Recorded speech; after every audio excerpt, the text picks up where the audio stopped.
"Mom, you're late on the support payment." That was all Jessica said when I finally answered the phone, after 3 days of ignoring her calls. Her voice had that calculated chill she'd perfected over the years, as if she were speaking to an ATM. I smiled as I held the phone to my ear, a smile she couldn't see, but one I could feel growing from somewhere deep in my chest, because for the first time in 28 years, I had something she didn't know. For the first time, life was about to teach her what she had never understood. Just a week ago, everything had seemed normal.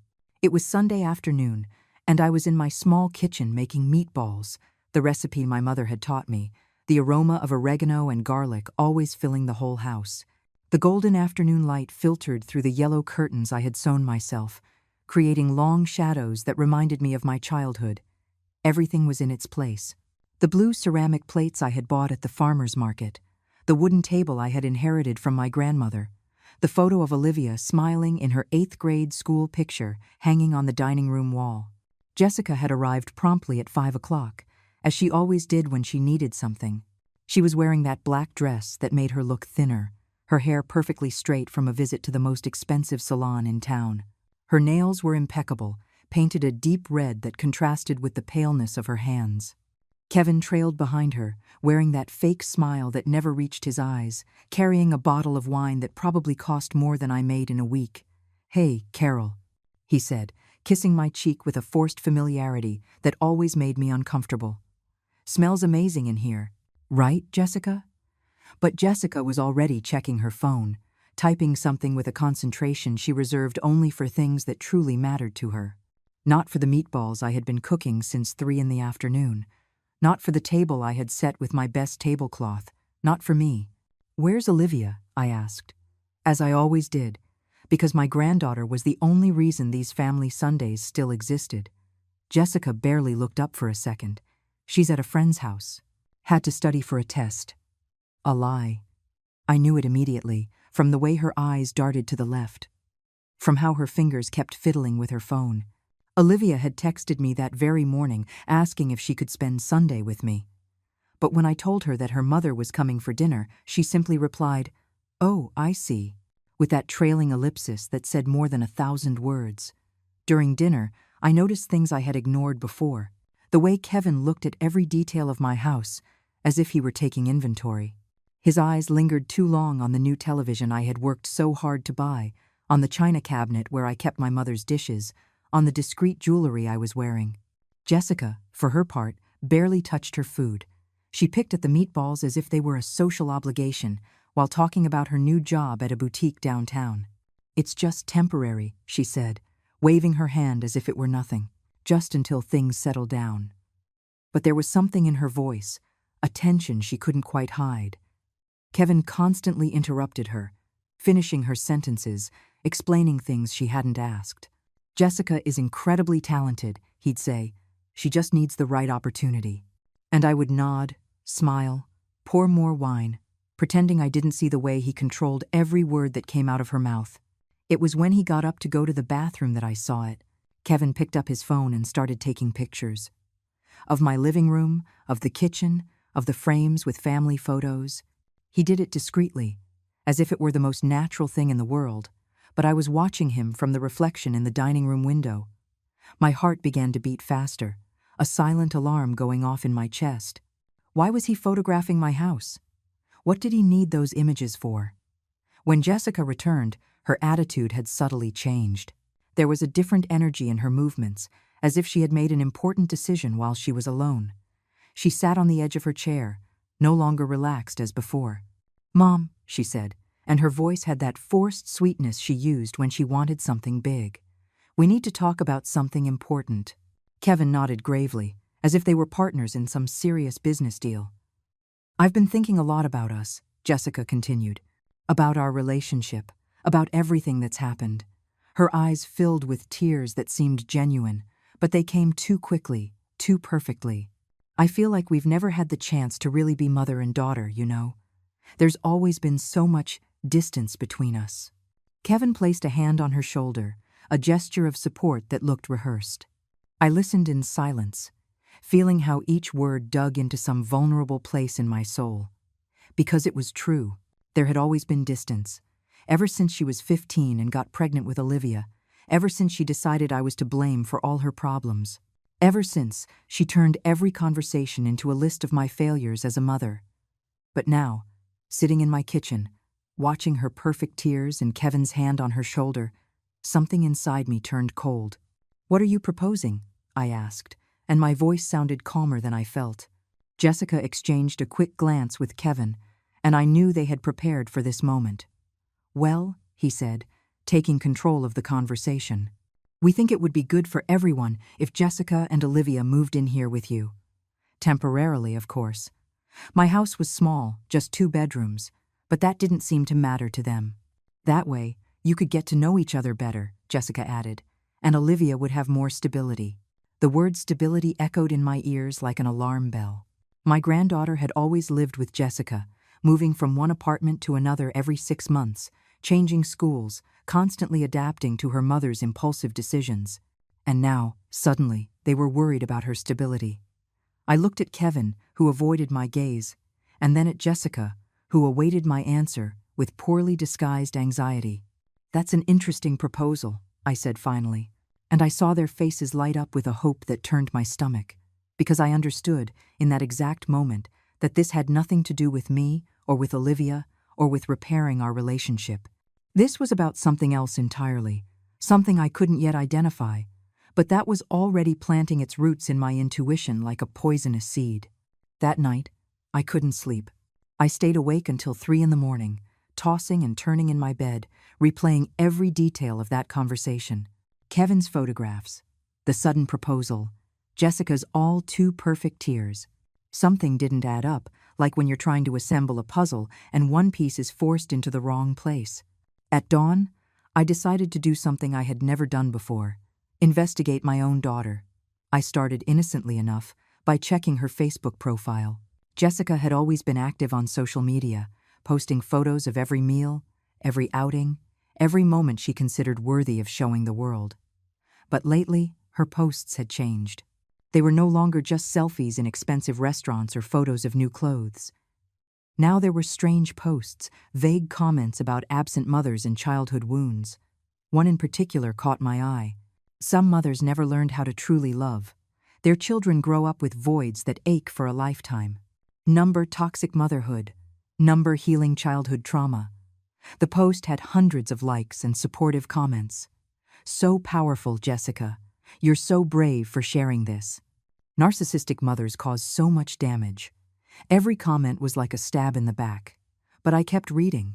I needed to understand what was happening. In the comments, Jessica responded with more details. "My mother always prioritized her job over me. I never had the emotional support I needed. Now that I'm a mother, I see all the damage she caused." Lies. Every word was a carefully constructed lie. I had worked 2 jobs for years to support her after the divorce. I had missed important meetings at work to go to her school plays. I had sold my own jewelry when she wanted to go on a graduation trip with her friends. But in her version of the story, I was the villain, the cold mother who had emotionally abandoned her. I kept digging and found something that chilled me to the bone. In a Facebook group called Children of Narcissistic Mothers, Jessica had posted a photo of me without my permission. It was an old picture, from when I was 40, where I looked serious because I was worried about the end-of-the-month bills. The caption read, "This is my mother. Look at her eyes. Do you see the coldness? The lack of empathy?" This is what I grew up with, seeing that look that never told me I was good enough. The comments were merciless. Hundreds of people who didn't know me, weighing in on my character, calling me a narcissist, suggesting that Jessica should cut me out of her life completely. My hands were shaking as I read. How long had she been doing this? How many people now believed I was a bad mother based on these lies? But the worst was yet to come. In a more recent post, Jessica had written, "I'm considering taking legal action against my mother for emotional abandonment. It's time for toxic mothers to pay for the damage they cause. My daughter will not grow up with the same traumas I lived through. Emotional abandonment. Legal action." The words floated in my mind like fragments of a nightmare. I Googled what that meant exactly and found information about lawsuits for parental psychological damage. Although they were rare, Precedents existed where adult children had sued their parents for emotional neglect. Most didn't succeed, but the process alone could drag on for years and cost thousands of dollars in legal fees. It was Monday morning when I decided to call Olivia. I needed to hear her voice, to make sure she wasn't part of this perverse plan. My granddaughter answered on the third ring, her voice sleepy because it was early. "Grandma Carol," she said. And in those 2 words, I heard so much genuine affection that I almost started to cry. "Can I ask you something important, sweetheart?" I said, trying to keep my voice steady. "Of course. What's wrong? Has your mom talked to you about me lately? About our relationship?" There was a long pause, too long. When Olivia spoke again, her voice had changed. It sounded more cautious. "Well, yeah, a little. She says she's worried about you, that you act strange sometimes." Strange? My own granddaughter thought I was acting strange because her mother had planted those ideas in her head. "What kind of strange things?" I asked, though I knew I didn't want to hear the answer. "I don't know. She says you forget things sometimes, that you repeat the same stories, that you get angry for no reason." Each word was like a slap. Jessica wasn't just destroying my reputation publicly. She was also manipulating my granddaughter, preparing her to believe that I was losing my mind. "Olivia, honey, have you noticed anything strange about me?" The question came out with more desperation than I had intended. My granddaughter sighed. "No, Grandma, you've always been the same to me. But Mom says that people with problems don't always realize they have them." Problems. Jessica had planted the seed in my own granddaughter's mind that I had mental problems. After hanging up, I sat in my empty kitchen, surrounded by the morning silence, and I finally understood the entire plan. Jessica didn't want to move in with me to repair our relationship. She wanted to establish a narrative where I was a negligent and possibly mentally unstable mother. Kevin's photographs weren't random. They were documenting my house, my lifestyle, looking for any evidence they could use against me. The lawsuit for emotional distress was just the first step.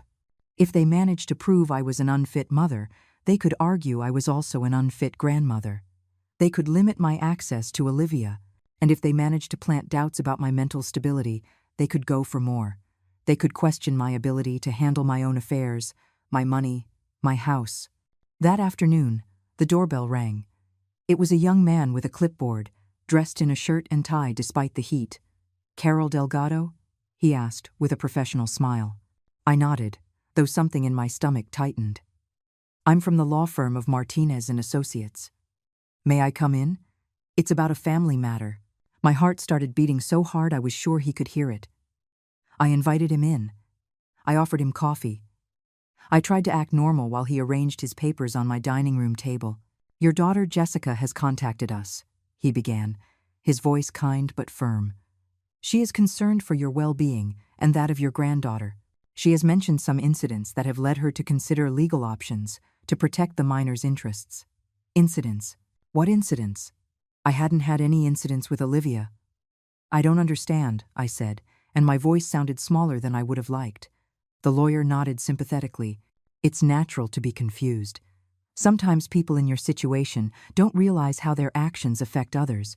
In my situation, as if I were a senile old woman who didn't know what she was doing. Your daughter has provided us with documentation that suggests a pattern of erratic and irresponsible behavior that could put the minor's emotional well-being at risk." Documentation. What documentation? Kevin's photographs? Screenshots of conversations taken out of context? Testimonies from people who didn't even know me, based on lies from Facebook? "I'd like to review that documentation," I said, trying to sound firm. The lawyer smiled, that condescending smile reserved for the elderly and the weak. "Of course, everything will be presented at the appropriate time. For now, we are offering an amicable solution. If you agree to voluntary supervision during your visits with the minor and undergo a psychological evaluation, we can avoid a long and costly legal process. Voluntary supervision. Psychological evaluation." The words hung in the air like toxic smoke. This was exactly what Jessica had planned. To turn me into the crazy grandmother who needed supervision to be with her own granddaughter. "And if I refuse?" I asked, though I already knew the answer. "Then we will proceed through the appropriate legal channels." a lawsuit for emotional neglect, and possibly a request for a restraining order on visitation until your capacity to maintain a healthy relationship with the minor is determined. After the lawyer left, I sat in my living room for hours, watching the daylight slowly fade. Everything was silent, except for the ticking of the wall clock I had inherited from my mother. A clock that had marked the seconds of my life for so many years and now seemed to be counting down toward some end that I hadn't chosen, but that others had designed for me. The next few days were like living in a psychological thriller where I was both the victim and the sole spectator. Jessica had completely changed her strategy. She no longer feigned affection or sought reconciliation. Now she acted as if she had already won, as if I were just a minor obstacle to be removed with the least possible resistance. On Wednesday morning, as I was having coffee in my kitchen, the phone rang. It was Jessica, but her voice had a false sweetness that made my skin crawl. "Hi, Mom. How have you been? I hope you've had time to think about our conversation on Sunday."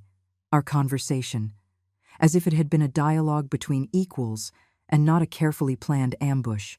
"I've thought a lot," I replied, measuring each word. "Good," she said, and I could hear the satisfaction in her voice. "Kevin and I have been making plans. We already spoke with the landlord of our current apartment, and we can break the lease without penalty if we move out by next month." Without penalty, that meant they had already negotiated, that they had already made the decision, regardless of what I said. "Jessica," I began, but she interrupted me with that crystalline laugh she had perfected since childhood when she wanted to get her way. "I know you're nervous, Mom. It's natural. It's been so many years since we lived together. But it's going to be wonderful for Olivia to have her grandma around every day. You can help her with her homework, make her those soups she loves so much. It'll be like the family we never had." The family we never had. Every word was a dagger wrapped in velvet, because we had had a family. An imperfect family, yes, but a family nonetheless. A family that broke when she decided I was to blame for all her problems. When she turned every visit into a courtroom where I was always found guilty, with no right to a defense. "And where would you sleep?" I asked, knowing my house had only 2 small bedrooms. "Oh, we've thought about that," Jessica replied with the confidence that comes from having everything planned. "Kevin and I can stay in your room temporarily. You can use the sofa in the living room. It's very comfortable. Olivia would use the small room. It'll just be until we find something bigger for all of us." My room, my bed, my most private space handed over to 2 people who had just shown me they were capable of anything to get what they wanted. "Jessica, I need more time to think about it," I said, trying to buy time to fully understand what I was getting into. Her response was immediate, as if she had been waiting for those exact words. "Mom, we don't have a lot of time. We've already made the necessary arrangements. Besides, the lawyer who visited you yesterday told us you seemed confused about some things. Maybe it's a good idea for us to be close by to help you get more organized." The lawyer had reported our conversation to her. Of course. I had been so naive to think that visit was just a veiled threat. It had actually been an assessment, a way to gather more ammunition to use against me. "What lawyer?" I asked, feigning confusion. Jessica sighed with that exaggerated patience adults use with difficult children. "Mom, Mr. Martinez. He came by yesterday afternoon. Don't you remember?" This is exactly what we're worried about. These little memory lapses could be signs of something more serious. Little memory lapses. I remembered perfectly every word of that conversation, every detail of that threat disguised as a friendly offer. But Jessica was building a narrative where I was losing my memory, where my refusal to accept her plans was evidence of mental decline. "I remember perfectly," I said firmly. "I just wanted to make sure we were talking about the same lawyer." Her laugh sounded forced. "Of course we are, Mom. I'm just worried about you." That afternoon, Jessica showed up at my door unannounced. She was accompanied by Kevin and a woman I didn't recognize, an older woman with gray hair and a professional smile that didn't reach her eyes. "Mom," Jessica said, kissing my cheek as if we were the most loving family in the world. "I'd like you to meet Mrs. Davis. She's a social worker specializing in family issues. We thought it would be good for her to talk to you before we move in, to make sure the transition is as smooth as possible for everyone, especially Olivia." A social worker. They had brought a social worker to my house without my consent, as if I were an incompetent old woman who needed an official evaluation. Mrs. Davis extended her hand with that condescending smile that was becoming all too familiar. "It's a pleasure to meet you, Mrs. Delgado. Your daughter is very concerned about you and your granddaughter's well-being. We just want to make sure everyone is in the best possible situation." I invited them in because refusing would have been interpreted as another sign of my supposed instability. We sat in my living room while Mrs. Davis took out a notebook and began asking questions that sounded casual but clearly had a specific purpose. "How do you feel about the idea of having your family live here? Do you feel prepared for the changes this will involve in your daily routine? Have you had any health problems lately that might affect your ability to care for others?" Every question was a carefully designed trap. If I said I was excited, they would confirm I had accepted the plan. If I said I had doubts, they would document my resistance as evidence of irrationality. If I mentioned any normal ache of my age, they would be creating a medical file that could be used against me later. Jessica played the part of the perfect daughter throughout the visit. "My mother has been so strong her whole life," she'd say, with genuine-looking tears in her eyes. "She worked so hard to raise me after the divorce. But now I see that she needs support, even if she doesn't want to admit it. It's typical of her generation, you know? They don't like to ask for help." Mrs. Davis would nod understandingly while writing notes in her notebook. Kevin, for his part, had become the ideal son-in-law. "Carol is like a second mother to me," he'd say, with that perfected fake sincerity. "We just want to make sure she's well taken care of." Sometimes older people become too isolated. They lose touch with reality. We don't want that to happen to her. Older people. As if my 55 years automatically made me a senile old woman. When they left, after 2 hours of interrogation disguised as a family visit, I was left alone with the terrible certainty that I had just been evaluated and probably failed by an expert who only knew the version of events Jessica had carefully constructed. That night, while washing the dishes we had used for tea, I found something that froze my blood. A small digital recorder hidden behind the sugar bowl. Kevin had placed it there during the visit, probably when he offered to help me serve the tea. They had recorded our entire conversation without my knowledge. Every word I had said, every tone of doubt or frustration in my voice, was now in their hands to be used as evidence of my supposed mental instability. The next day, Friday, Jessica called me early. Her voice had that forced cheerfulness of someone about to deliver news they know won't be well received. "Mom, I have wonderful news. Olivia is so excited about the move that she's already started packing her things."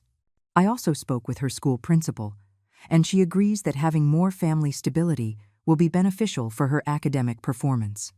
Olivia, my granddaughter, they had convinced her that moving in with me was her idea, that she had asked for it.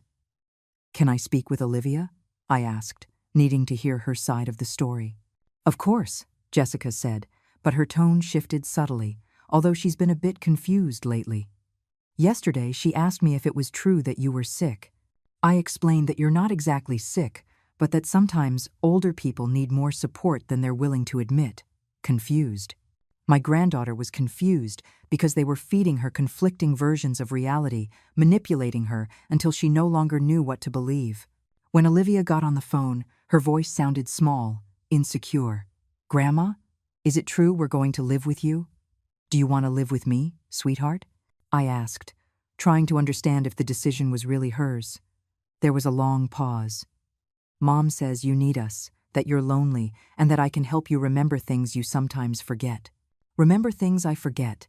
They had turned my own granddaughter into a kind of memory nurse for a grandmother who had no memory problems.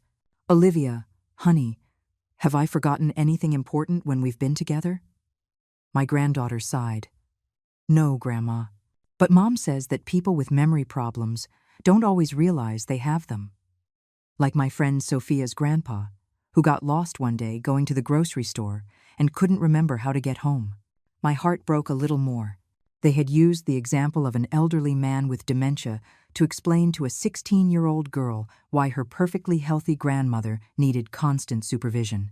That afternoon, while watering the plants in my small yard, I saw Jessica and Kevin parked across the street, watching my house. They weren't trying to hide. They wanted me to see them, wanted me to know they were watching me, documenting my every move. When I went out to check the mailbox, Kevin raised his phone and started recording a video, probably to show as evidence that I was acting erratically by staring at them from my own yard. That night, sitting in my kitchen, after finding the recorder, something changed inside me. It wasn't a scream or a tantrum or even tears. It was something much colder and more calculated. It was the exact moment I stopped being the victim and became the hunter. I took the small recorder in my fingers, examined it under the lamplight, and smiled. For the first time in days, I truly smiled, because Jessica had just made her first mistake. She had underestimated her mother. I got up slowly, walked to my bedroom, and pulled a shoebox from under the bed that I hadn't opened in years. Inside were all the important documents of my life, the deed to my house, my bank certificates, insurance policies, but also something more valuable, the letters. All the letters Jessica had sent me over the years, asking for money, promising payments that never came, inventing emergencies that I later discovered were lies. Each one signed in her own hand, dated, some even with postmarks proving the exact dates. There were also the photographs, pictures of Jessica at expensive parties while she told me she didn't have money for Olivia's school supplies. Photos in lavish restaurants uploaded to her social media on the same day. She called me crying because she couldn't pay the rent, pictures from beach vacations she had paid for with money I had lent her, supposedly, for medical emergencies. Every image was proof of her lies, documentation of her constant manipulation. But I needed more. I needed professional help. The next day, Saturday morning, I searched online for lawyers specializing in family law, not just any lawyer, but someone who would understand exactly what kind of psychological warfare was being waged against me. I found the firm of Patricia Evans, a woman my age who specialized in cases of family manipulation and emotional abuse. Her online reviews spoke of a lawyer who was not easily intimidated and had experience defending seniors against abusive family members. I called her from my landline, knowing Jessica had probably found some way to monitor my cell phone. The secretary gave me an appointment for Monday morning. "It's urgent," I explained. "I believe my family is trying to have me declared incompetent to get their hands on my assets." The woman on the other end of the line sighed sympathetically. "It's more common than you think, ma'am. Miss Evans has seen many similar cases." Over the weekend, while Jessica and Kevin continued to drive by my street to check on my well-being, I became a detective in my own life. I reviewed every bank statement from the last 5 years, documenting every unpaid loan, every fabricated emergency. The total was staggering, more than $50,000 that Jessica had gotten from me with false promises and emotional blackmail. Money I had worked overtime to earn, that I had saved by denying myself small luxuries, that I had set aside thinking of Olivia's future. I also began to document the current harassment. Every time I saw them watching my house, I took pictures from the window. I wrote down the exact times of their visits. I recorded the phone conversations where Jessica made veiled threats. I installed an app on my phone that automatically saved backups of all my texts and calls to the cloud. If they wanted to play dirty, I was going to be prepared. On Monday, I arrived early at Patricia Evans's office. It was a small but professional space with shelves full of law books and framed diplomas on the walls. Patricia Evans was an elegant woman in her 60s, with perfectly coiffed silver hair and a gaze that seemed to see right through lies. "Tell me what's happening," she said, and her voice had that calm authority that only comes with years of experience. I told her everything, from the Sunday meatballs to the hidden recorder, from the fake Facebook posts to the social worker's visit. I laid out all the letters, photographs, bank statements, and social media screenshots on her desk. Miss Evans reviewed each document in silence, making occasional notes, nodding gravely at certain points. "Carol," she said, finally, taking off her glasses to clean them, "you are the victim of what we call intergenerational financial and emotional abuse. It's a very sophisticated form of manipulation where adult children use emotional blackmail and psychological pressure to control their aging parents." Aging, that word again. "However," she continued, "you have something that many of my clients don't have when they get here: extensive documentation and a completely clear mind about what is happening." She explained that Jessica's plan was a classic in these cases. First, create a public narrative where I was a negligent and possibly unstable mother. Second, use that narrative to justify their intervention in my life, moving into my house under the pretext of caring for me. Third, once inside, document any behavior they could interpret as evidence of my mental decline. Fourth, use that evidence to obtain legal power over my finances and property, supposedly for my own good. How much time do you think I have before they file the lawsuit? I asked. The lawyer consulted her notes. Based on the social worker's visit and the other lawyer's assessment, I'd say they plan to file the papers within the next 2 weeks. They want to act fast before you can get organized or seek legal help. 2 weeks. I had 2 weeks to completely dismantle the plan they had been building for months. What can we do? I asked. And for the first time in days, my voice sounded firm, resolute. Patricia Evans smiled, and that smile had a predatory edge to it that reassured me immensely. We are going to give them a surprise they will never forget. But first, I need you to remain calm and continue acting as if you know nothing. It's crucial that they don't suspect you are preparing to fight back. She laid out the plan. For the next few days, I would continue to play the part of the confused victim they expected me to be. Meanwhile, she would file a preemptive lawsuit for extortion, defamation, and harassment. She would also request a temporary restraining order that would prevent them from coming near my property while the case was being resolved. But most importantly, she added, we are going to file a suit for financial fraud with all the documentation you've brought me. $50,000 in unpaid loans with documentary evidence is a solid case. I left the office feeling different, lighter, but also more dangerous. Jessica had spent so much time seeing only the mother she had known her whole life that she hadn't noticed that I had changed, too. I had learned. I had grown stronger over the years. That afternoon, when I got home, I found a message from Jessica on my answering machine. Hi, Mom. Just wanted to let you know that the move will be next Saturday. We've already rented the truck, and Kevin has gotten some friends to help with the furniture. I also hired a cleaning service to get your house perfect before we arrive. I know you're nervous, but it's going to be wonderful. Olivia is so excited she hasn't been able to sleep. I'll see you tomorrow to coordinate the final details. Love you, Mom. Next Saturday, 7 days.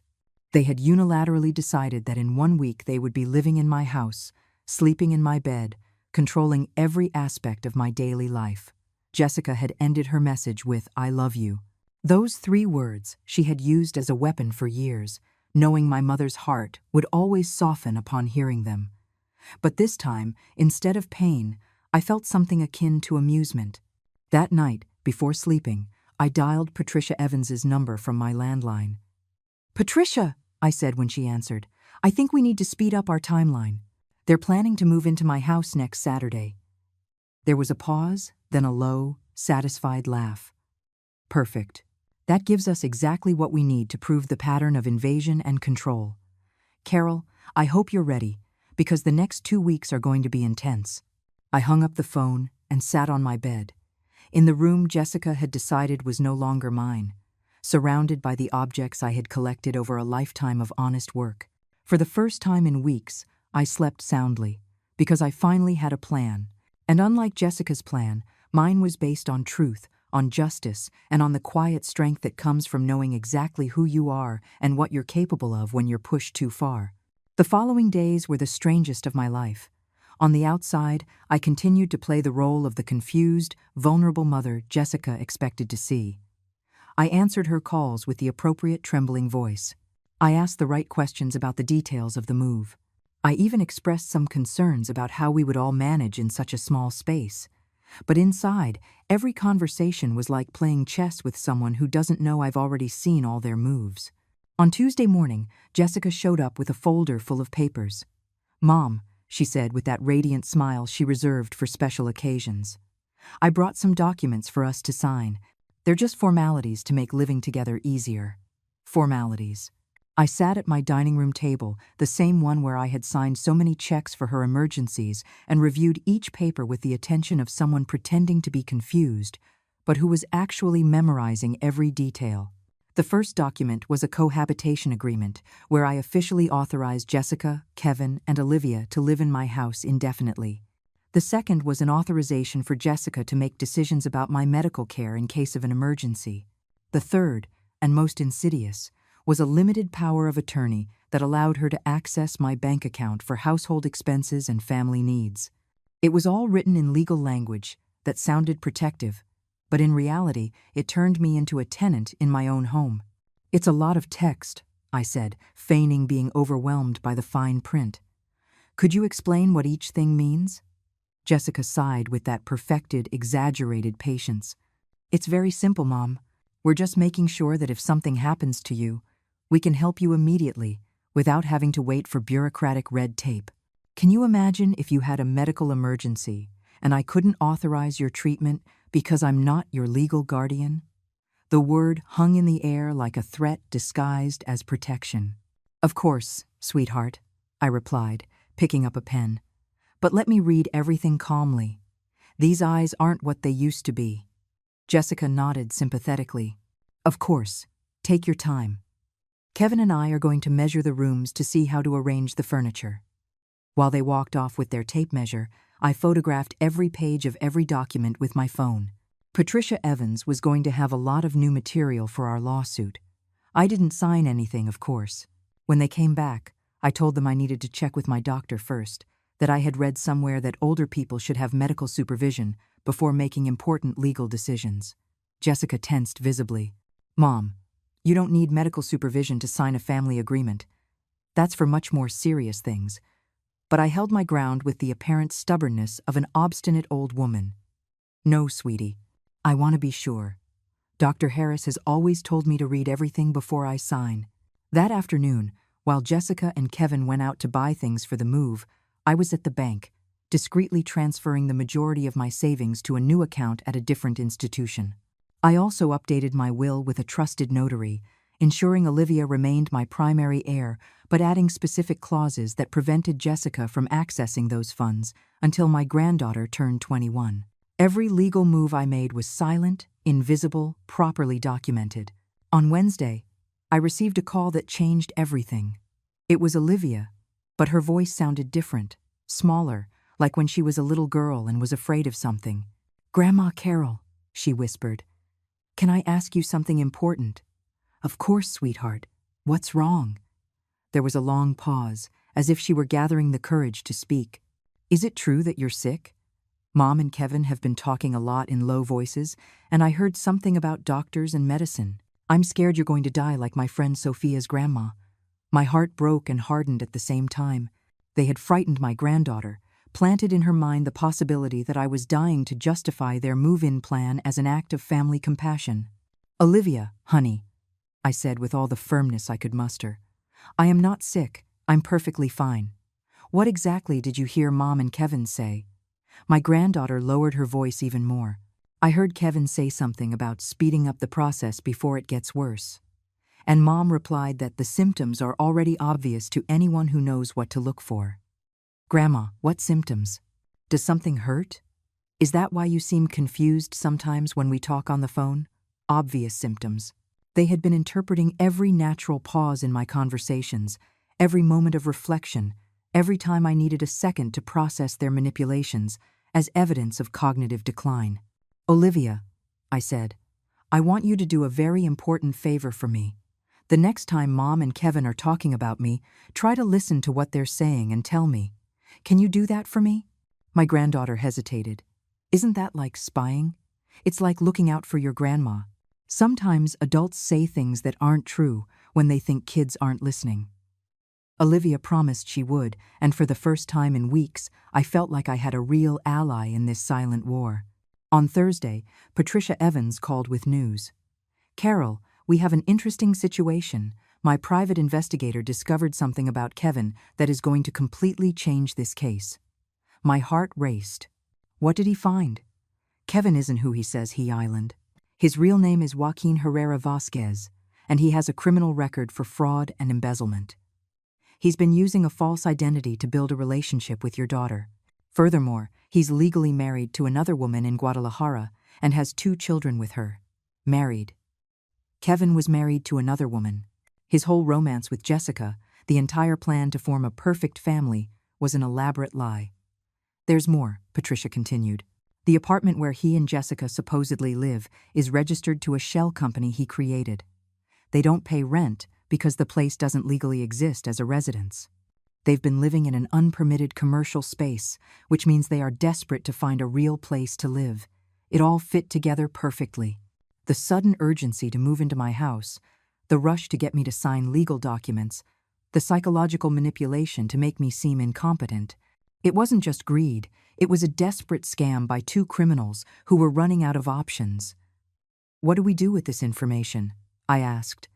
Tomorrow, Friday, I'm filing the full complaint. Fraud, bigamy, identity theft, trespassing, and financial abuse of an elder. They'll be in jail before they can say, moving day.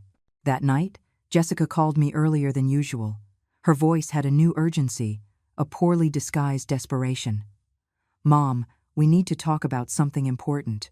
Can I come over right now?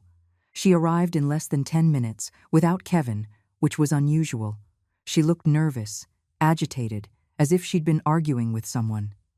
Mom, she began without preamble. I need you to lend me money. It's a real emergency this time, not like the other times. The other times. She was finally admitting the previous emergencies had been lies. How much do you need? I asked, playing my part as the concerned mother. $20,000? I know it's a lot, but it's absolutely necessary. I promise I'll pay you back as soon as we move in and get the family finances sorted out. Family finances. As if I were part of a company where my function was to provide capital and they made the decisions. Jessica, that's a lot of money. What exactly do you need it for? Her eyes darted toward the window, to the street where Kevin was probably waiting in the car. It's complicated, Mom. There are some legal matters we have to resolve before the move. Nothing serious, just bureaucratic procedures that require temporary deposits. Legal matters. Temporary deposits. They were trying to buy time, probably to flee if their plan fell apart. Sweetheart, I said with all the sweetness I could feign, I don't have that amount available in cash. I'd have to go to the bank tomorrow and make special arrangements. Jessica visibly relaxed. Perfect. We'll go to the bank together tomorrow morning. I can help you with the paperwork so you don't get confused with all those complicated forms. Confused with forms. To the very end, she continued to underestimate my mental capacity. All right, I agreed. But it will have to be early. I have an appointment with Dr. Harris at 11. I lied about the doctor's appointment because I needed an excuse to be out of the house when Patricia filed the lawsuit. Jessica seemed satisfied. Perfect. We'll see you at 8 o'clock sharp at your house. And Mom, thank you. I know I haven't been the perfect daughter, but this is going to fix everything between us. These are going to be the best years of our lives. The best years of our lives. As I watched her walk away toward the car where Kevin was waiting, I couldn't help but feel a strange mix of sadness and satisfaction. Tomorrow, when they arrived at my house expecting $20,000 and total access to my life, they would instead find court officers with arrest warrants. Jessica's perfect plan was about to become her perfect ruin. And the most beautiful part of it all was that she would never see it coming. At 7:50 on Friday morning, I was already dressed and waiting by my living room window. I had slept little, but I felt more awake than ever. It was like the morning of a surgery where I was both the surgeon and the patient. At exactly 8 o'clock, Jessica's car pulled up in front of my house. Kevin was with her, which confirmed my suspicion that this wasn't just a trip to the bank, but the final move in their game. I went out to greet them with the trembling smile of a grateful mother.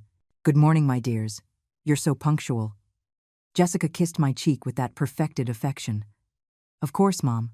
We know how important this is to you. To me. As if the money they were about to steal was a favor they were doing for me. Kevin greeted me with that fake familiarity that I now found disgusting, but I kept up my act. In a few hours, he would be explaining to police officers why he had been using false identity documents. Ready to go to the bank? Jessica asked, checking her watch. I want to make sure we have enough time before your doctor's appointment. I nodded docilely. I took my purse, which held all the documents Patricia had given me, and we walked to the car. During the drive, Kevin drove while Jessica explained in lavish detail how we would manage our shared finances once we were living together. It's going to be so practical, Mom, she said, turning from the front seat. I'll take care of all the utility payments and grocery shopping. You'll just have to worry about resting and enjoying your granddaughter. Just worry about resting. As if I were an invalid who needed others to manage even the most basic decisions of her life. And Kevin has a lot of experience in finance, she added, placing her hand on his shoulder. He's going to help us invest your money more wisely. Invest my money, Kevin nodded solemnly in the rearview mirror. Carol, I've been analyzing your financial situation, and I think we can make your money work much better for you. There are some investment opportunities that could double your savings in less than a year. Investment opportunities. The same man who had been living illegally in a commercial space and had a record for fraud was offering me financial advice. We arrived at the bank at 8:40. It was a small branch I knew well, where all the employees greeted me by name after so many years of being a customer. Good morning, Mrs. Delgado, the head teller said as we approached her window. How can we help you today? Jessica immediately stepped forward. My mother needs to make a significant transfer. Could you help us with the forms? She sometimes gets confused with all the fine print. The teller looked at me with that understanding reserved for elderly clients who bring family to help them with complicated transactions. Of course. What kind of transfer do you need to make, Mrs. Delgado? Before I could answer, Jessica placed a sheet of paper on the counter with the details of a bank account I didn't recognize. She needs to transfer $20,000 to this account. It's for urgent family expenses. The teller looked at the numbers and frowned slightly. This account is registered to a business. Are you sure these are the correct details? Jessica answered before I could speak. Yes, it's the account for the construction company that's going to do some repairs on my mother's house. It's easier to handle the payments this way. A construction company. Every lie flowed from her mouth with a smoothness that gave me chills. Well, I said finally, taking out my ID, before I make any transfer, I need to check my account balances. Could you print out my full statement? The teller nodded and began typing on her computer. Jessica tensed visibly. Mom, you don't need to review all of that. Just make the transfer and let's go. We're going to be late for your appointment. But I had already begun my final performance. No, sweetie. I've been very worried about my money lately. Sometimes I feel like I lose track of my expenses. The teller handed me the papers, and I reviewed them with the exaggerated focus of someone pretending to be confused. You know what? I said to Jessica. I think it's better if I come back tomorrow with more time. This is a lot of money, and I want to make sure I'm doing the right thing. Jessica's face completely transformed. The mask of the loving daughter cracked for a second, and I saw the real desperation underneath. Mom, we can't wait until tomorrow. I explained that it's urgent. If we don't pay today, we're going to lose. We're going to have serious problems. Serious problems. Kevin took her arm, trying to calm her down, but I saw panic in his eyes too. Carol, he said in that controlled voice he used when trying to sound authoritative. Jessica is right. It's important that you make this transfer today. Excuse me, the teller interrupted, but I'm noticing that you're putting a lot of pressure on her. It's bank policy to ensure our senior clients make financial decisions without outside coercion. Without outside coercion. The words hung in the air like a direct accusation. Jessica stiffened. We're not pressuring anyone. We're family. We're just trying to help her remember her own decisions.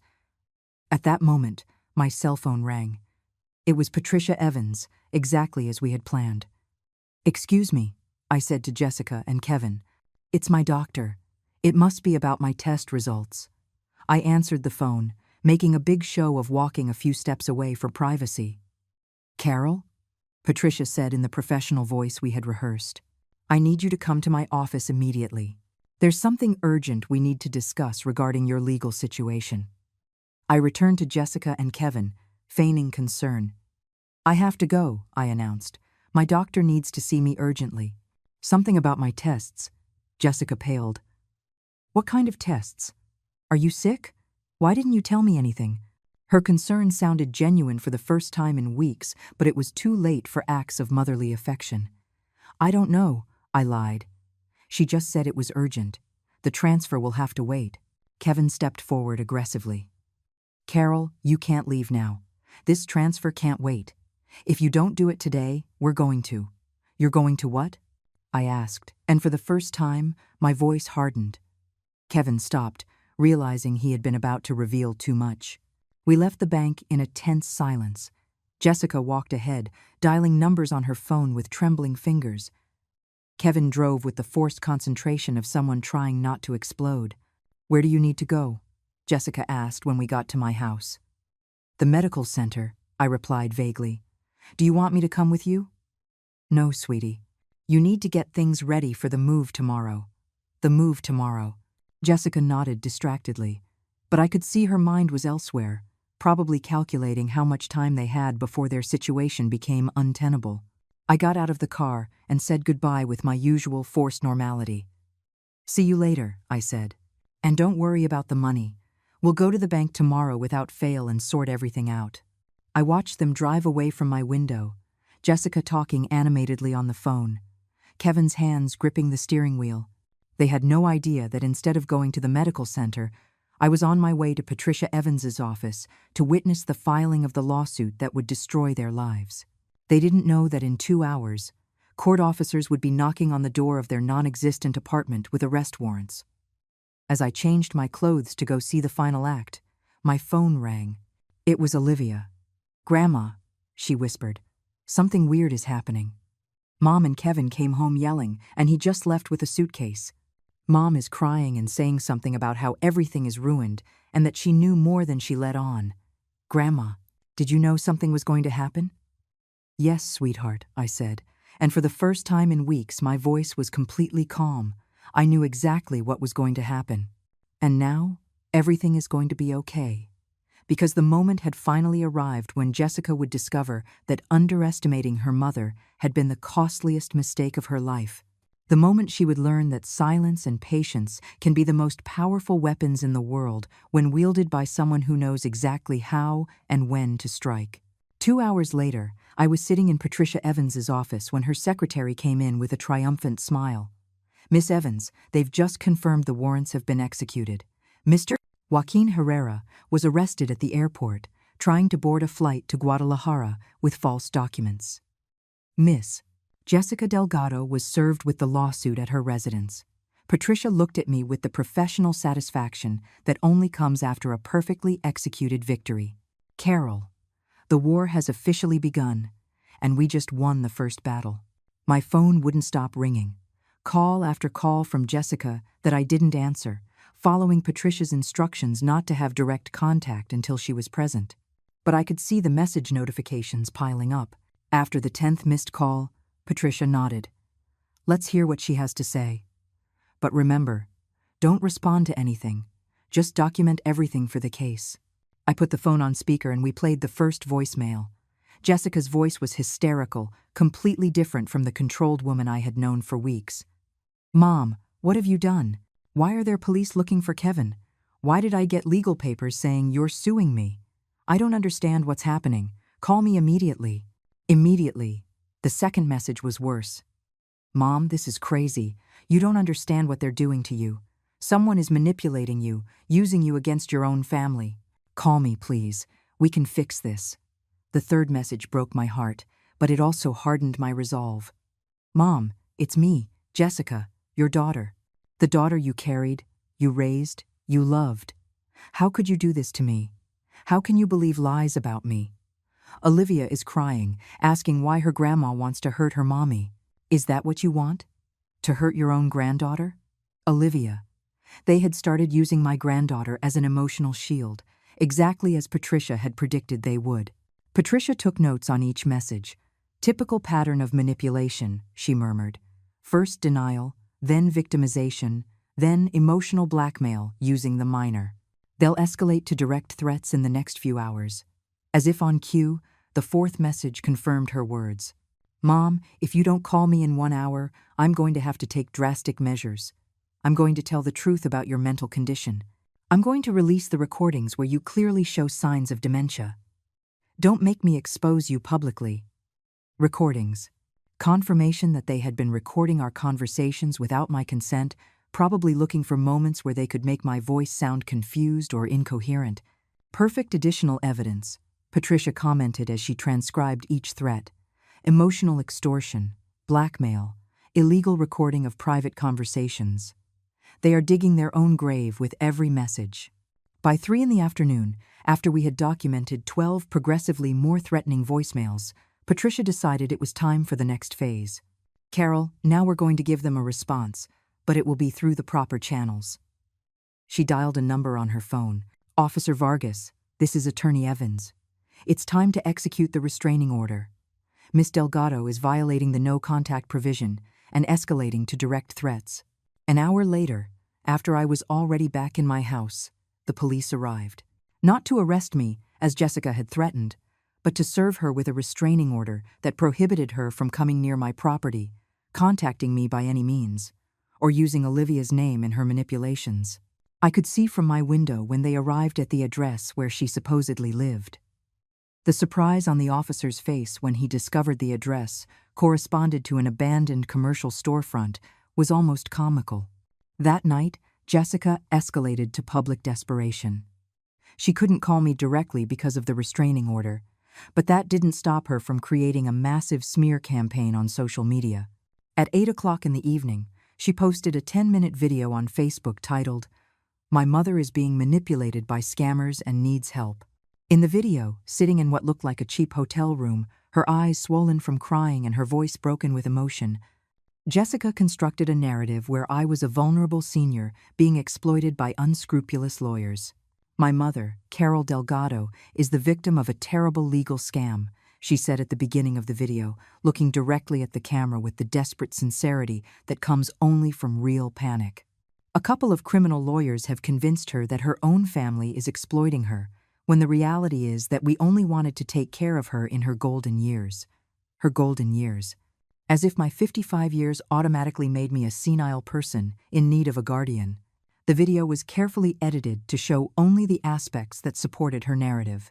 It included old family photos from when she was a child, audio clips where my voice sounded tired after long workdays, and testimonials from neighbors confirming that Jessica had always been a loving daughter. What it didn't include, of course, was the evidence of her financial manipulations, her documented lies, or the fact that she had been living with a fugitive criminal. The comments on the video were immediate and predictably emotional. How terrible to do this to an elderly mother. Lawyers are vultures who prey on the elderly. Jessica, fight for your mom. Don't leave her alone with those criminals. Hundreds of people who didn't know me, who had never seen the letters of emotional blackmail or the bank statements, were opining on my mental capacity based on Jessica's convincing performance. But Jessica made a crucial mistake in her desperation. At minute 7 of the video, while explaining how Kevin was a wonderful man who only wanted to protect the family, she inadvertently showed documents that identified him with his fake name.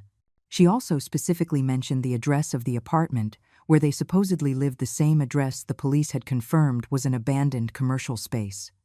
Patricia had been waiting for exactly this kind of error. Perfect evidence of perjury, she told me when I sent her the video link. She is presenting falsified documents as proof of Kevin's honesty and lying under public oath about her place of residence. This is going to speed up the legal process enormously. That same night, Patricia filed an emergency motion to add additional charges of public defamation and presentation of false evidence. The next day, Saturday, the day originally planned for the move, Jessica showed up on my street with a moving truck and 3 men who had clearly been hired to move furniture. When the police arrived to inform them of the restraining order, Jessica put on a public spectacle that was recorded by several neighbors and later uploaded to social media. Screaming on the sidewalk in front of my house, with real tears streaming down her face, Jessica appealed directly to the empathy of anyone watching. "That's my mother. That's the woman who raised me, and she won't even let me talk to her because some scammers have brainwashed her." The movers looked uncomfortable. They had clearly not been informed that they were participating in a complicated legal situation. The videos from that day went viral locally. Desperate daughter fights to save mother from legal scammers. Family destroyed by unscrupulous lawyers. Elderly woman manipulated against her own family. The headlines were sensational and designed to generate emotional outrage. Jessica had succeeded in becoming the victim of her own story, at least in the court of public opinion. But the video that truly changed everything arrived that same afternoon. Olivia, my 16-year-old granddaughter, posted her own response video on TikTok. No makeup, sitting in what I recognized as the hotel room where they were apparently staying. My granddaughter spoke with a maturity that broke my heart. "Hi, I'm Olivia, the granddaughter of the woman everyone is talking about in these videos. I want you to know that my grandmother is not being manipulated by anyone. My grandmother is the smartest, strongest person I know." Olivia went on to explain, with the brutal honesty that only teenagers possess, how she had witnessed years of financial manipulation by Jessica, how she had seen her grandmother work overtime to pay for her mother's invented emergencies, how she had overheard Jessica and Kevin planning to take over her grandmother's house and money. "My mom is not the victim in this story," Olivia concluded. "My grandma is the victim, and she's finally standing up for herself." Olivia's video received thousands of views in a few hours, and the comments completely changed the tone of the public conversation. "This girl is telling the truth. So brave for defending her grandma. Now I understand what's really going on." Jessica had lost her victim narrative, destroyed by the honest testimony of her own daughter. That night, I received a text message from an unknown number. It was from Jessica, clearly using someone else's phone to bypass the restraining order. "This isn't over. I know secrets about you that would destroy your reputation forever. You have 24 hours to drop the lawsuit or I publish everything. Secrets." After publicly destroying her own credibility, she still believed she had some power over me. The message from Jessica about secrets that would destroy my reputation arrived on a Sunday night. I read those words sitting in my kitchen, a steaming mug of chamomile tea cupped in my hands, and I couldn't help but smile. After so many years of knowing my daughter, after decades of her manipulations, emotional blackmail, and veiled threats, she had finally resorted to her last option: pure, direct extortion. And I had been waiting for that exact moment. Patricia had predicted Jessica would try this. When manipulators lose control, she had explained to me, they always go for public humiliation as their last card. They'll threaten to reveal intimate, embarrassing things, real or invented, just to regain power over their victim.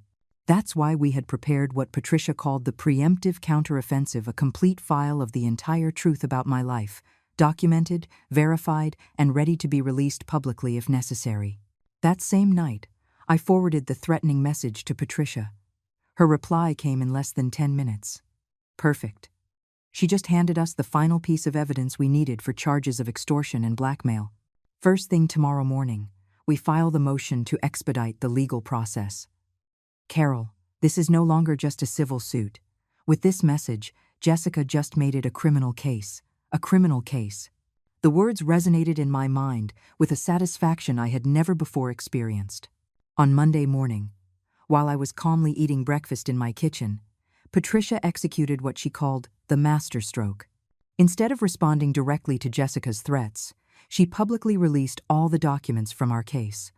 The bank statements showing the $50,000 in unpaid loans, the handwritten letters where Jessica promised payments that never came, the screenshots of her lies on social media, Kevin's criminal record, the proof that they had been living illegally in a commercial space. Everything, absolutely everything, was made public. Carol, Patricia explained over the phone, when someone threatens to reveal secrets, the best defense is to reveal the whole truth first. Now Jessica can say whatever she wants about you, but anything she publishes will just sound like the desperate revenge of someone who has already been exposed as a fraud. It was a brilliant strategy. It turned Jessica's threats into additional evidence of her lack of credibility. By 10 in the morning, every local news outlet had the full story. Scamming daughter. Targets working mother. $50,000 family fraud uncovered. Fugitive criminal used false identity to defraud senior. The headlines were devastating for Jessica, but this time they were based on verifiable documents, not emotional manipulation. The narrative had completely shifted. It was no longer the story of a senile mother being manipulated by lawyers, but the story of a strong woman defending herself against family exploitation. As Patricia had predicted, Jessica tried to follow through on her threats that afternoon. She posted a 20-minute video titled, "The Dark Secrets My Mother Doesn't Want You to Know." In the video, Sitting in what was clearly an even cheaper motel room than the last, Jessica revealed what she considered my shameful secrets. That I had suffered from depression after my divorce. That I had gone to therapy for a few months. That I had once had too much to drink at a family gathering and had cried about my loneliness. Secrets that weren't secrets. Normal human experiences that any divorced woman my age had lived through. Moments of vulnerability that Jessica had stored away as ammunition for years, waiting for the perfect moment to use them as weapons. But now, after the whole world knew the truth about her scams and lies, these revelations sounded exactly like what they were. The desperate attempts of an abusive daughter trying to humiliate the mother who had finally found the courage to report her. The comments on that video were devastating for Jessica. Seriously? Being depressed after a divorce is a dark secret? This woman is lost, attacking her mother for being human. How pathetic to use someone's depression as a weapon. Instead of destroying my reputation, Jessica had definitively destroyed her own. She had publicly proven the kind of person she was, someone capable of using her mother's most vulnerable moments as tools for revenge. But the response that truly ended everything came that night from an unexpected source. My ex-husband, Jessica's father. Roberto had stayed out of this entire situation for weeks, but Jessica's video had pushed him too far. His response was a public Facebook post that said simply, "Jessica, I have kept quiet for years about your behavior, but this is enough. Your mother is a woman of integrity who worked tirelessly to raise you after our divorce. If anyone has shameful secrets in this family, it's not her." Roberto went on to explain how Jessica had manipulated both of us for years, inventing stories to get money from both sides, lying about Olivia's expenses, creating family drama to keep us apart and prevent us from comparing notes on her scams. "Carol never wanted me to know how much money she was taking from you," he wrote, "because she didn't want to damage your relationship with me. That's the kind of person your mother island, someone who protected you, even when you were hurting her." Roberto's post went viral immediately. An ex-husband publicly defending his ex-wife against their own daughter. It was something people had never seen before. The comments were an avalanche of support for me. What a strong woman. Finally, a mother who stands up for herself. This lady is an example for all women suffering from family abuse. In less than 24 hours, I had gone from being a manipulated old woman to a symbol of resistance against family abuse. On Tuesday morning, Patricia called with news that changed everything definitively. "Carol, Jessica just contacted my office asking for a meeting. She wants to negotiate an out-of-court settlement." A settlement. After weeks of threats, manipulations, smear campaigns, and emotional blackmail, Jessica had finally understood that she had completely lost. "What kind of settlement?" I asked, though I already knew that anything she offered would be too little, too late.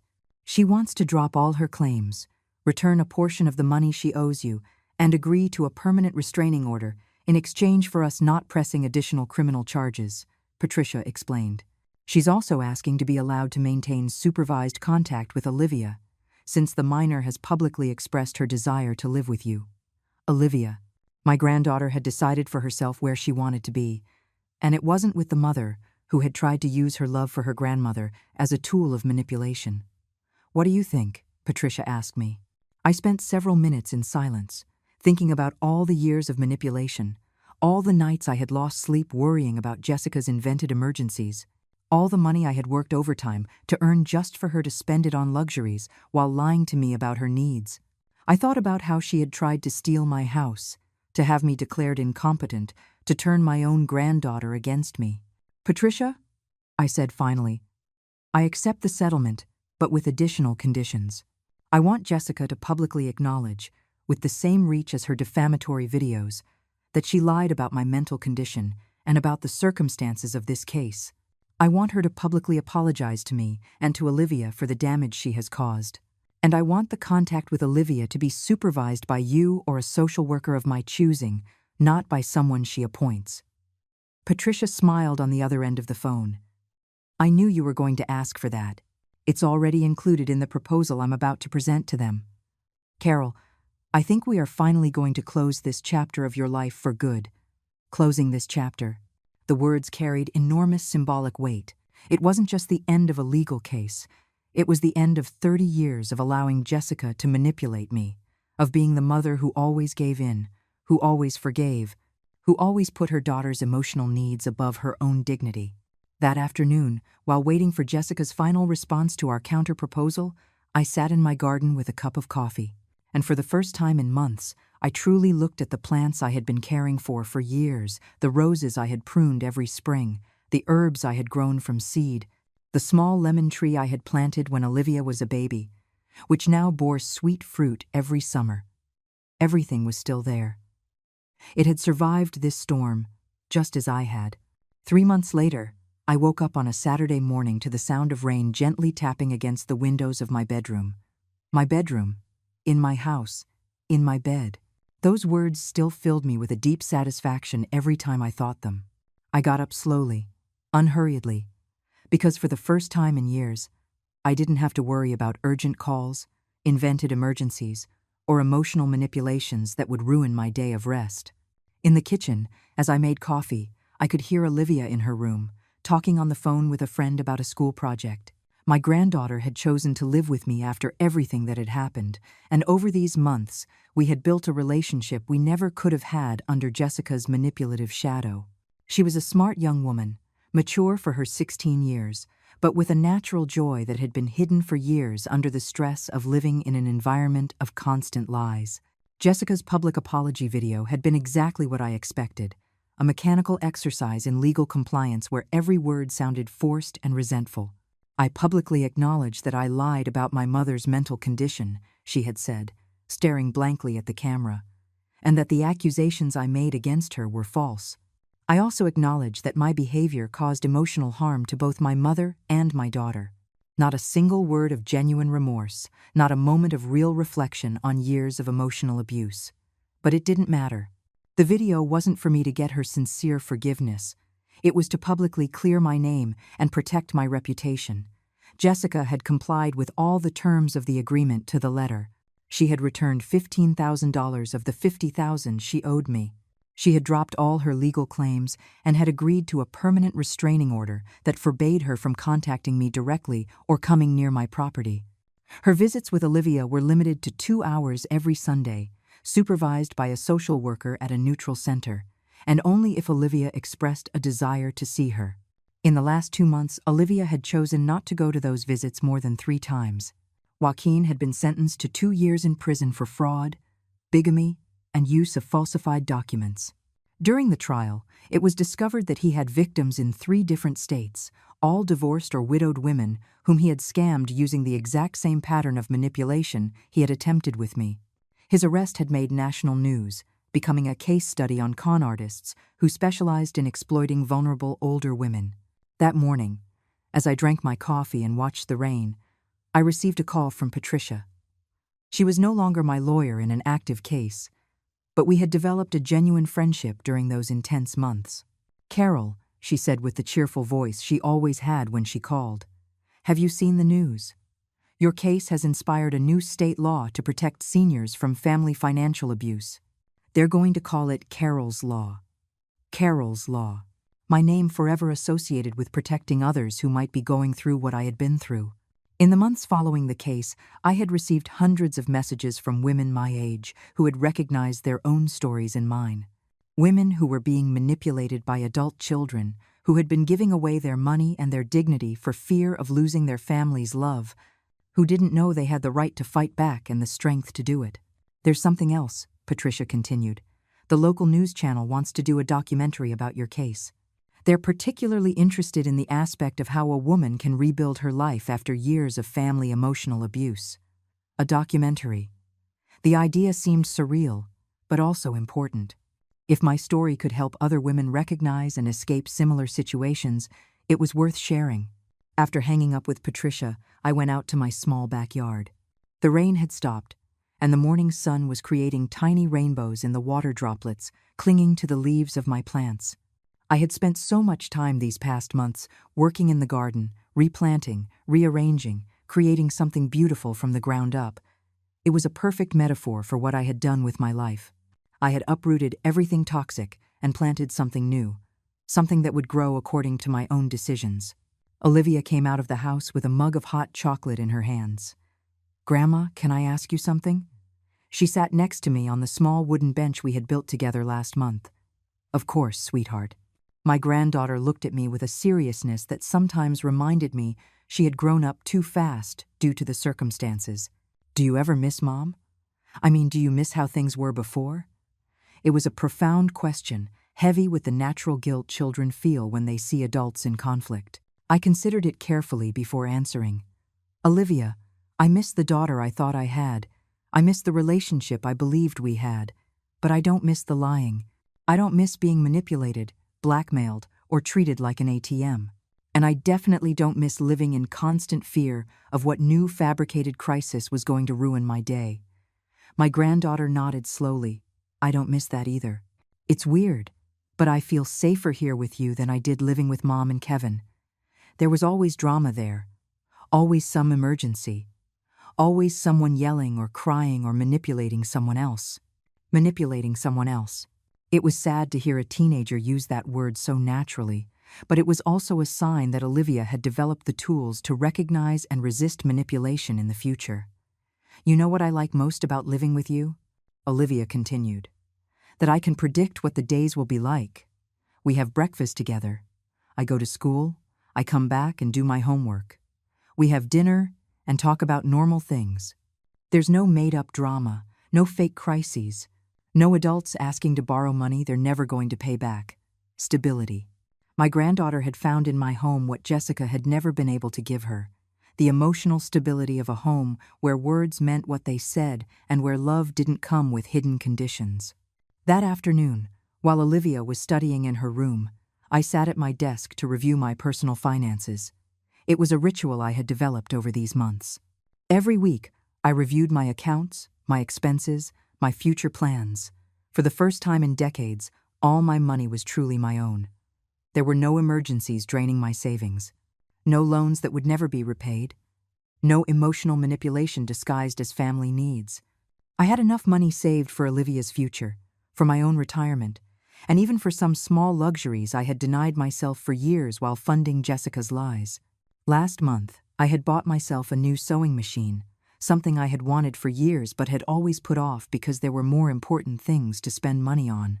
Now I was making new curtains for the whole house, embroidering tablecloths, creating beautiful things simply because I wanted to. At sunset, Olivia and I made dinner together. It was a routine we had established and both enjoyed immensely. She would tell me about her day at school, about her friends, about her plans for the future. She wanted to study psychology, to specialize in family therapy. "I want to help families like ours," she had told me once, "but help them before things get to the courtroom." It was a noble goal, and I knew she had the personal experience and emotional maturity to be excellent at it. After dinner, as we did every night, we sat in the living room to watch a TV show or just talk. That night, Olivia was working on a school essay about people I admire, and she had chosen to write about me. "Grandma," she said as she typed on her laptop, "what was the hardest part of everything we went through these past few months?" I thought about her question for several minutes. "The hardest part," I said finally, "was realizing that I had to choose between being a good mother and being a person with dignity. For years, I believed I could be both, that I could keep letting Jessica manipulate and abuse me because that's what loving mothers did. I had to learn that real love sometimes requires firm boundaries, even when those boundaries hurt." "And what was the easiest part?" Olivia asked. That answer came immediately. The easiest part was realizing I had the right to defend myself. Once I understood that I didn't have to accept abuse just because it came from my own daughter, everything else was just a matter of executing a plan. Olivia smiled and kept writing. Before going to bed, I went out to the garden one last time. It was a clear night, with stars visible despite the city lights. I stood by the lemon tree I had planted when Olivia was a baby, the same tree that had borne sweet fruit through all these years of family turmoil. I touched its strong trunk, its branches that had grown more robust with each season they survived. Jessica had never contacted me again after the legal agreement. There were no birthday calls, no holiday messages, no attempts at genuine reconciliation. And that was okay. I had learned that some relationships are too toxic to be repaired, and that acknowledging that truth didn't make me a bad mother, but a wise woman who had finally put her own emotional survival first. That night, before sleeping, I wrote in the journal I had started during the most difficult days of the legal case. Today marks 3 months of living without fear, I wrote. 3 months without constantly checking my phone, waiting for the next invented crisis. 3 months of building a life based on honesty, stability, and real love, instead of manipulation. I have been reborn at 55, and I finally understand that it's never too late to decide who you want to be. I closed the journal, turned off the light, and fell asleep in my own bed, in my own house, surrounded by the peaceful silence of a life finally lived on my own terms.